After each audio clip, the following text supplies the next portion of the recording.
Hi అండి, ఎలాగున్నారండి? బాగున్నారండి? ఈరోజు మనము పెసర ఉడయాలు కొడుగుడ్డు అట్లు వేసుకుని అందులో వేసుకుని వండుకుంటామట. ఆ కూర ఎలా వండుకోవాలో చూద్దాము. ముందుగా దీనికి కావాల్సిన పదార్థాలన్నీ ఇలా రెడీ చేసుకుని ఉంచుకొని ఇలా మూకుడు పెట్టుకుని ఆయిల్ వేసుకుని పెసర ఉడయాలు ఇలా సిమ్లో పెట్టుకుని వేయించుకోవాలండి. చాలా దగ్గర ఉండి వేయించుకోవాలి, లేకపోతే పెసర ఉడయాలు మాడిపోతాయి. ఇలా వేయించుకుని తీసుకుని పక్కన పెట్టుకుని అదే బాండిలో మనము కోడిగుడ్డు అట్లు కూడా వేసుకుందాము. ఇలా కోడిగుడ్డుని బ్రేక్ చేసి అందులో వేసుకుని ఇలా అట్లులాగా రెడీ చేసుకోవాలి. మనం వేపుకున్న పెసర వడియాలోకి కోడిగుడ్డు అట్లు వేసుకుని తీసుకుందాము.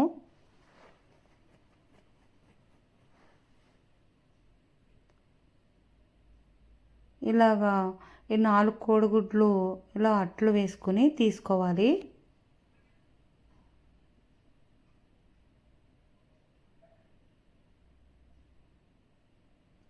చాలా చాలా బాగుంటుంది ఈ పెసర వడియాలు కోడిగుడ్డు అట్లు కూర.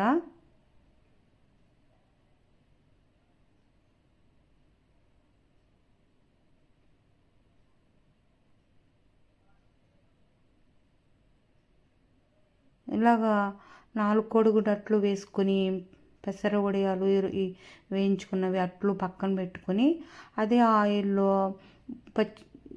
కరివేపాకు పచ్చిమిరపకాయ చీరుకులు వేయించుకుని మనము రెడీగా కోసుకుని ఉంచుకున్న ఉల్లిపాయ ముక్కలు కూడా వేసుకుని దోరగా వేయించుకోవాలి. ఉప్పు వేసుకుని కలుపుకొని 5 మినిట్స్ మగ్గించుకుందాము.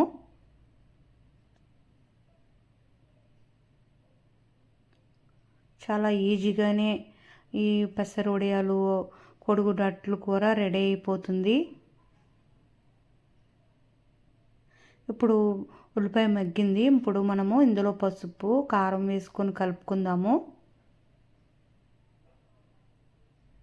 కారం వేసుకుని కలుపుకొని ఇందులో ఒక గ్లాస్ వాటర్ వేసుకుందాము.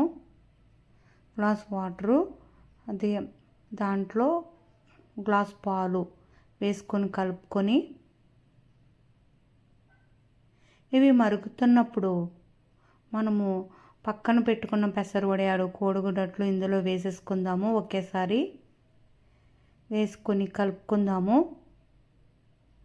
కలుపుకొని మూత పెట్టుకుని 5 మినిట్స్ మగ్గించుకొని ఫైనల్గా కొత్తిమీర వేసుకుంటే ఎంతో టేస్టీ పెసర వడియాలు కోడిగుడ్లు అట్లు కూర రెడీ. చాలా చాలా బాగుంటుంది. మీరు కూడా ఒకసారి ట్రై చేయండి. చాలా ఈజీగా అయిపోతుంది, చాలా రుచిగా ఉంటుంది. మీకు కనుక వీడియో అయితే లైక్ చేయండి, షేర్ చేయండి, సబ్స్క్రైబ్